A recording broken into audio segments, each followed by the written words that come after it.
Kıyamet gününe Hudaý Taala milyardlarça insanlaryň üstüne bir aýagyň üstünde müň aýak bolup duran ýagdaýda bitin awwalyny ahirille turanna ol insanlar ike jowallygyndan Hudaý Taala imanynda kämil bolup Hudaýyň süýünni süýüp süýmediğini süýmän ularyp dünýeden geçip giden adamlara Hudaý haslap aýtjak: ey jowallykda haram şehwetini terk eden bendem iri we ey jowallygyny Hudaýyň hoşlugyny geçiren bendem senen men ýanymda periştelem ýanak sen hesabyň joda bärik geler diýip aýtjak.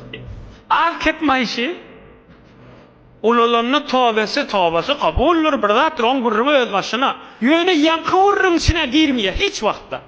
Ey jowallygyny Hudaýyň hoşlugyny geçirenleň içine girmeýär. Ganarlasa da girmeýär. Başga ýerden Hudaýyň gadyçylygyny tapsa tapar. Emma ýankyň içine girmeýär da. Sen men ýanymda periştelem ýanak diýýän gurruma girmeýär. İnişmal bir tofar adamlar, bir tofar denanalar biri-birini anlap näme diýär?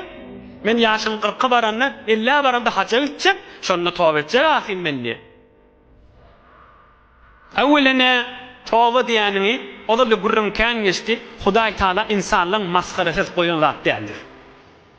On adamlaryň maskarasy edip, men günämi etjek, ýerinden tawba etjek diýip. Bir. İkincisi de hiç ol adamlar görýänsiňiz tawba etip etýän nädir?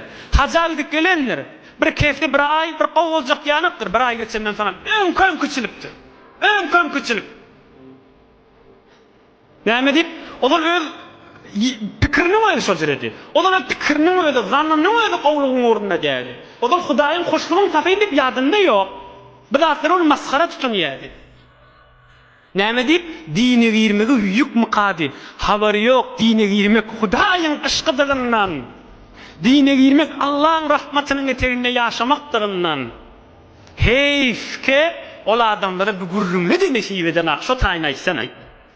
Kaşke şu gurrunle de or nesip edip Resulullah sahabalarının gurrunu nesip edip ey men der tağayın şu gurrun denip kaş şu gurrunlerde bir eştan bolsa da bu gurrunle de nesip eden habis bir batılları, habis fikirlerinin bir şuumluğu sedetti.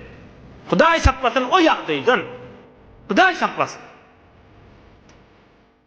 Fikirlerinin öyle ýagdaýlarynyň ýaşaýyşynyň öyle şo süre bolansaň bu gurrunlardan ne bidarlar bar. Näme diýip? Bu gurrunga girseler arkalarına yüklenecek ýaly. Habar ýok, bu gurrunlaryň içine girse Resulullah'ın huzugynyň içine girjeginden, Allah'ın rahmetiniň içine girjeginden, Hudaýyň nurunyň içine girjeginden